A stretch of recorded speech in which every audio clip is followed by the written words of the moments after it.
Hi guys! Welcome back to Lokwatching TV channel. Nandito kami ngayon sa Nagoya, Japan. And nandito ang wife ko. New hair colors, new destination. So, mag-quick ano lang kami. Lunch na to? Tama, lunch no? Lunch. Then after nito, punta na kami ng hotel. Then, chill day lang kami today. Isang place lang pupuntahan namin, which is Hard Off. And yun lang. Quick intro lang. And eto, papakita ko sa inyo yung ang airport ng Nagoya.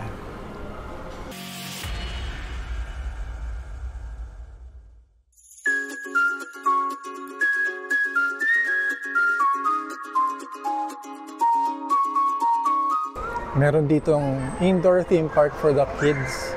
Napakalawak ng space for them to roam around. Ayan. Parang may hamster cage pa nga sa loob, pang cubicle. Cubes.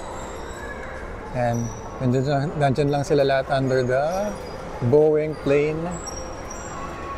Ayan. Kamusta naman? Masarap. Lasang Japan. Authentic Japan. 1 year in the making natin hinintay. Okay lang yan, hindi naman nila tayo naiintindihan. Kain tayo guys. Tingnan natin kung masarap na.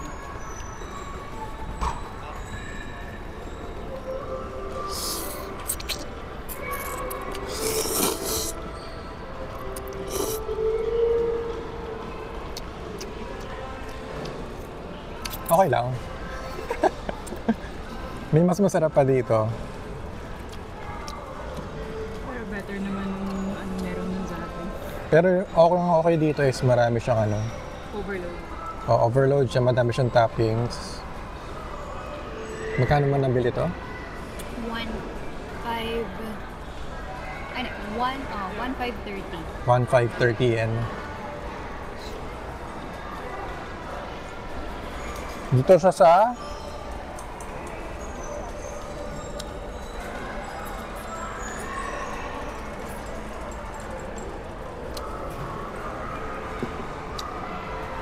ayun lang, kain na kami. See you guys later. Hi guys, nakatapos lang namin kumain. Dito na kami sa labas ng airport. Well, actually nasa loob pa rin kami, pero ito yung labas ng loob. Labo. Labo. Anyway, bumili pala kami ng pasalubong para sa ate kong addict sa Starbucks. Love you ate. Ano para siya? Mug siya na Binder collection. Nagko-collect kasi siya ng mga mugs eh. So ayun, nabili na namin ang gusto niya. And ngayon papunta na kami sa aming hotel para refresh, tapos pupunta na rin kami sa book off. Hi guys, eto. Naghihintay na naman ako sa asawa ko, yung asawa kong navigator, always and forever. Ayan. And ang date pala namin ngayon is June 30, which is summer. Pero syempre wala pa rin tatalo sa summer ng Pinas, kaya kahit anong init kaya natin dyan. You sure about that? You sure about that? You sure about that? So ayun, nagpa-load lang ang wife ko ng Ikokas para makaride na kami ng train. So yun lang guys, quick update and see you later.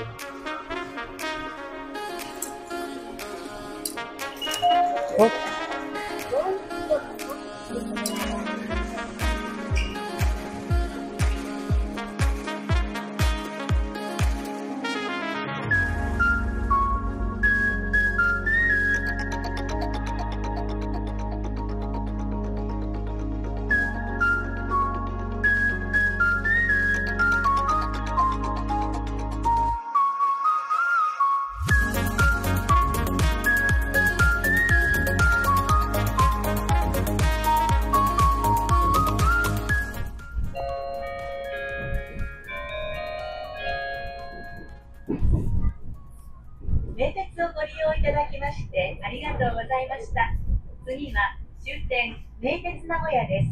地下鉄線、近鉄線、JR 線、新幹線、青波線はお乗り換えです。お忘れ物のないようご注意ください。お出口は右側です。Akala ko malapit na kami sa hotel kaya nag-video na agad ako.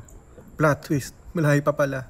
Buti na lang masaya maglakad sa Japan, kahit yung pa ako para nagpa-passport na rin sa dami ng nilakad.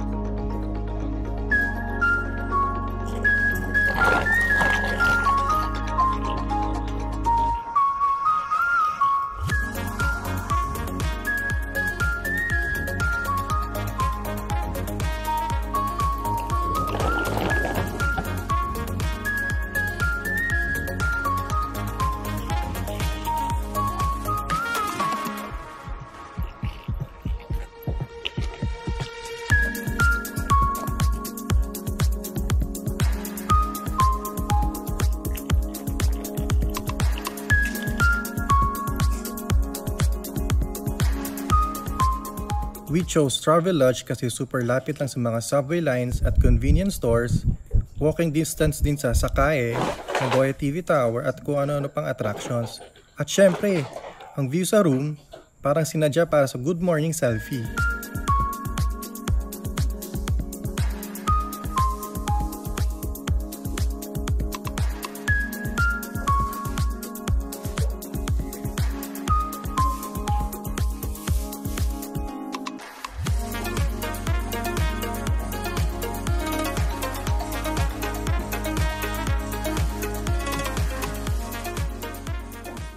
Ito na kami searching for our room para makapag-room tour tayo.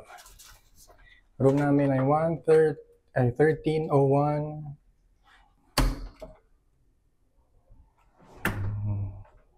Typical Japanese room. Small but convenient. So let's start off with inside the bathroom.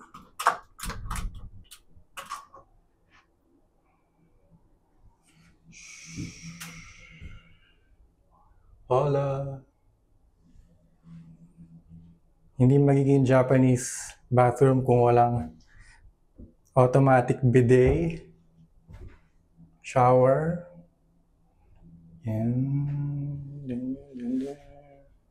towels. Bali lahat pala ng mga kailangan mo na for bathroom is makukuha sa lounge. So ito ang room namin. Dalawang single bed.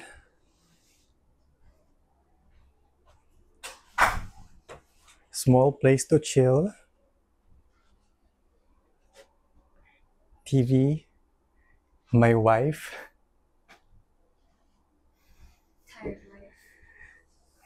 Yan.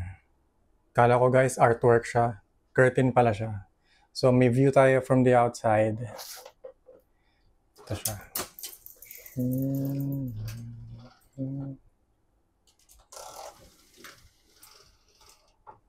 There you go.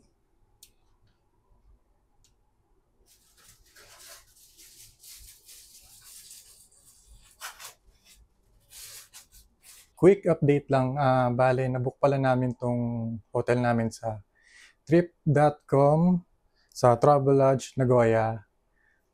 Bale, 5 days kami dito and ang binayad namin is 15,991.39 cents. 15,991 pesos. Yun. Tapos, nung pagdating namin dito, yung sa lounge, yung nag-asikaso na sa amin sa desk is Pilipino, pangalan niya Mikey. Napaka hospitable, syempre, mga Pilipino. Syempre, ganun din ang mga Japanese. Pero iba pa rin pag Pilipino yung nag-assist sa'yo, di ba? Sa ibang bansa pa. And may kuwento lang pala ako kanina. Medyo nakaka-stress kasi ako, sobrang focus sa vlog. Ayun, naiwan yung Starbucks ng ate ko sa train. So, di namin namalayan. Bale, ni-report na lang namin sa mismong information. Then, binigay yung details, binigay namin yung details namin.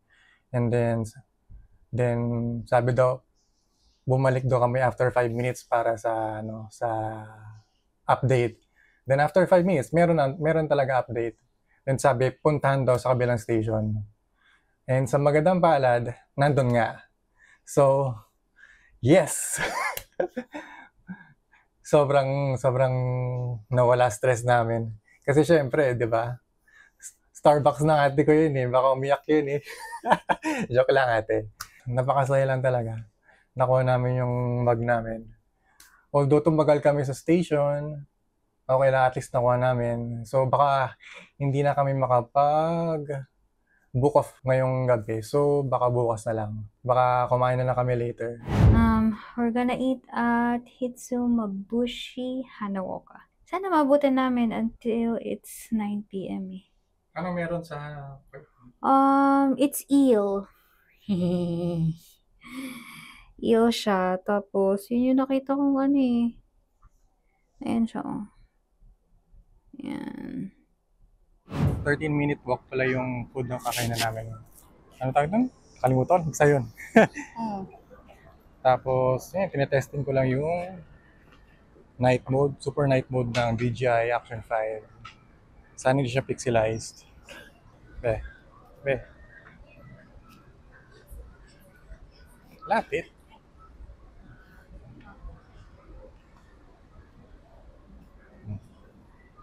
Let's go. 7:20, gabi na. Pero medyo maaga pa eh, no? May araw. May liwanag pa. So, hopefully okay itong ultra night mode ng Action 5. So, nagulat din pala ako kanina sa taxi.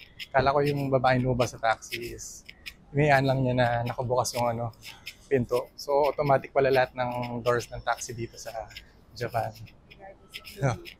Regardless if luma. Only in Japan. Parang lang guys. Parang BGC lang, no? Parang BGC lang yung vibes. Oo. Building.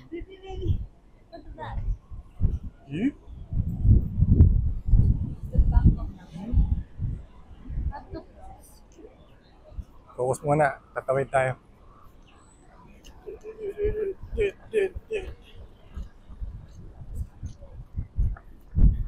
Matetesting ang Rocksteady kung stabilized ba.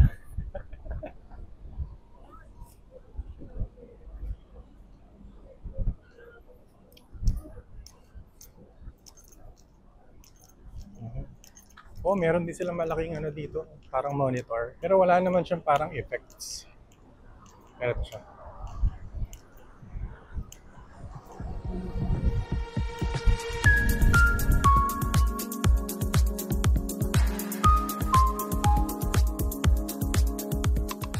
Andito pala kami ngayon sa Gofukochu-dori Street. May arcade, restos at syempre shops na pamatay sa wallet. Sa paghahanap namin ng kakainan, muntik na talaga ako sumuko. Ayun pala, nasa itaas yung resto. Yung signage parang may trust issues, ang hirap hanapin. So ayan na, just look for this sign sa second floor. Huwag niyo akong gayahin, baka mahanap niyo rin to next week pa. Finally, nahanap rin namin. After ilang turns.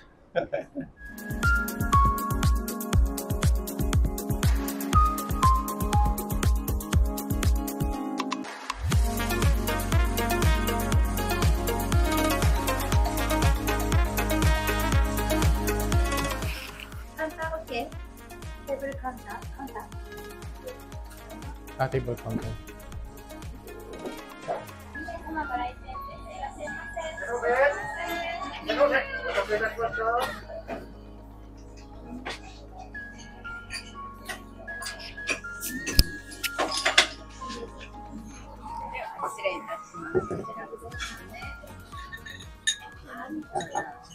The whole place smells good. Smells like grilled eel. Because it's an eel place. Kamusta ang ano? Ang tea mo? Cold green tea. Oh. Ayan, anong juice yan?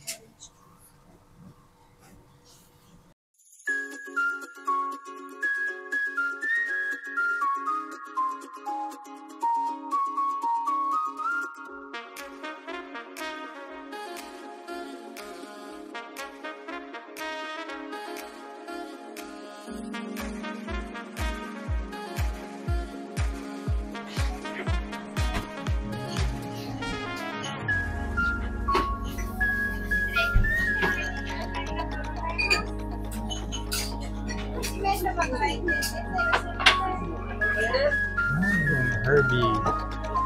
Talaga to.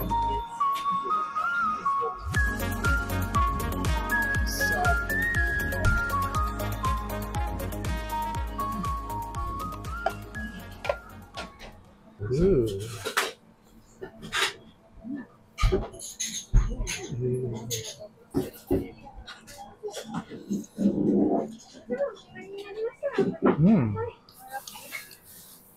Melts in your mouth.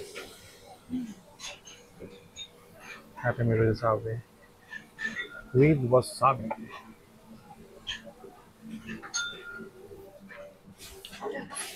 Ooh. Magot ang ilong ko.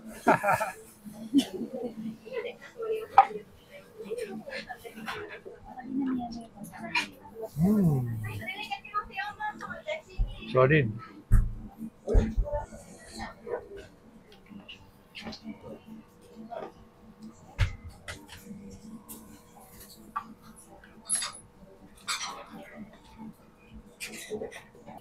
Kahit yung skin masarap.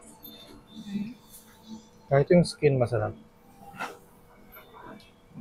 Ibang-iba to dun sa nakain natin sa Tsukiji. Ay, ikaw lang pala kumain dun eh.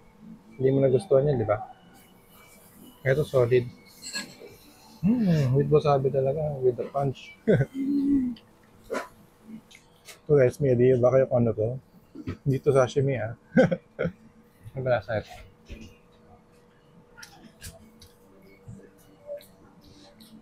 Hindi ko alam kung ano to. Pero pagtanggal umay siguro to. Hindi siya parang gulay. Na parang fruit. Hindi nila. Siguro pang tanggalan. Aftertaste. Pero wala naman aftertaste. Yung kakatapos na namin kumain. And it's very satisfying. Sobra. Hindi kasi ako masyado kumakain ng eel kasi madalas malansa. Tapos yung matinik. Pero ito parang ano siya, wagi siya, melts in your mouth. Ganun siya ka, ano, parang ganun mo siya mako-compare. Tapos, worth it sa price. Ang sarap. Ikaw, ano ba masabi mo? Sobrang sarap niya. It's a bit pricey, pero for us, worth it siya. Although we were supposed to try the hitsumabushi talaga, is where you eat it in different ways. Pero we weren't able to eat it as is. Kasi, pricey yung part na yun. Yung menu nila na ganun.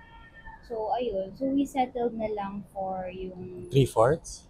Hindi. Ano ba yan? Yung hana na hindi mo siyang magagawang kainin na ganun. Like, literal as is lang siya na rice with eel. Tapos may soup. Sarap ng wasabi. Ay, wasabi na sumasapak. Oo. Weird na wasabi pero ang sarap. Yung mahagod sa ilong pero tuloy lang. Masarap eh. So, anong rate mo dito? Out of 10? 10 siya. 10? It's the best eel that I've eaten. Kasi ang dami ko na rin na-try na eel eh. And it's the same, parang barbecue style eel siya.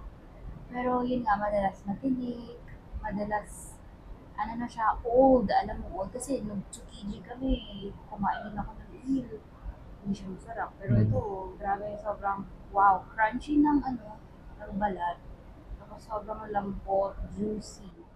Para siya kung sa sa Tagalog, parang tilapia. Parang kumakain ka ng fat all the way. Tilapia ba? Ah, bangus pala. Bangus, yung gitna ng bangus. Insert the caption. Ayan. Yun lang guys. Share lang namin. Pero, pag kumain kayo dito, amoy usok kayo. Kasi kumain kami sa bar side kaya may usok talaga. Pero hindi rin kayo kumain sa loob kung may space. Madalas kasi punuan dito. So, pila. Kailangan mo isulat yung pangalan mo para Medyo mahirap siya tuntunin when we were trying to. Pero, natuntun naman siya. Ayan. To the point na gusto niya na mag-give up, na sa iba na lang kami. Oo, iba kasi ako ng kala ko dito na tayo. Tapos, buburahin ko yung video. Tapos dito ba? So, hindi ko na alam kung saan Sabi ko sa kanya, ano ba, malapit na tayo. Kailangan ipursige. O, di ba? Sa pagpupursige namin, satisfied siya sa video niya. I agree on that. Your wife knows best. He does.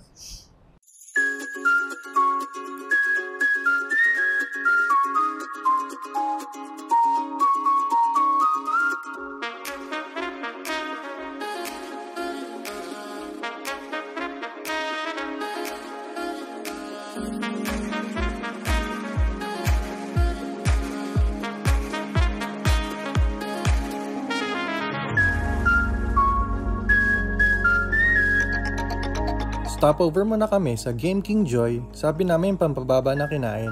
Pero honestly, strategy lang namin to para may space pa for dessert.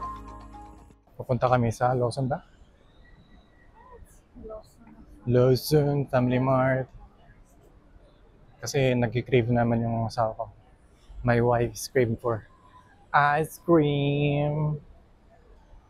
Nga pala.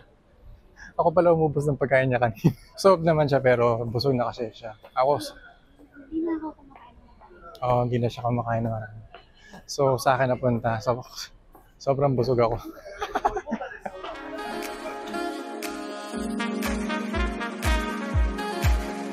Hindi pala automatic to. Sorry.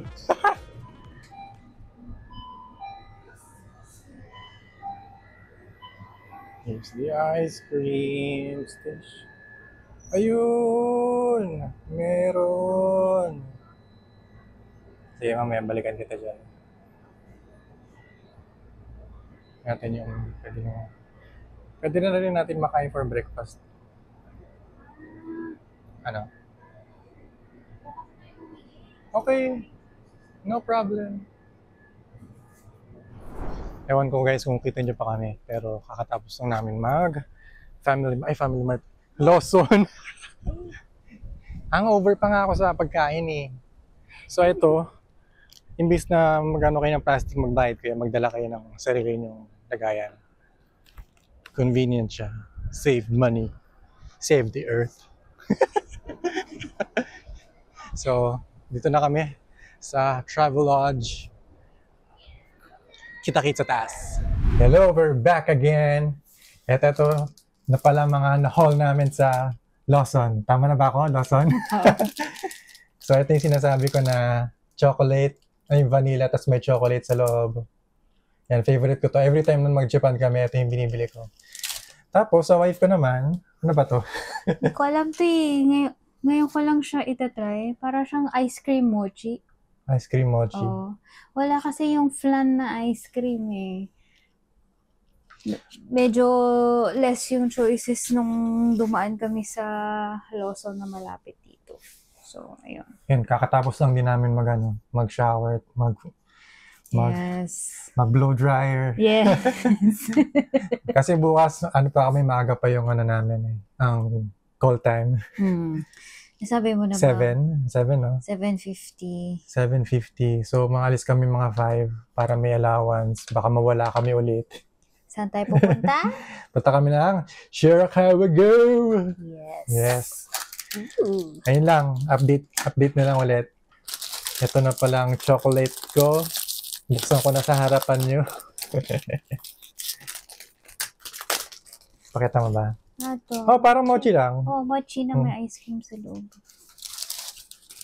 Ito yung sinasabi ko, guys. Tapos subukan ko kagatan. Oh, wow. It's so soft.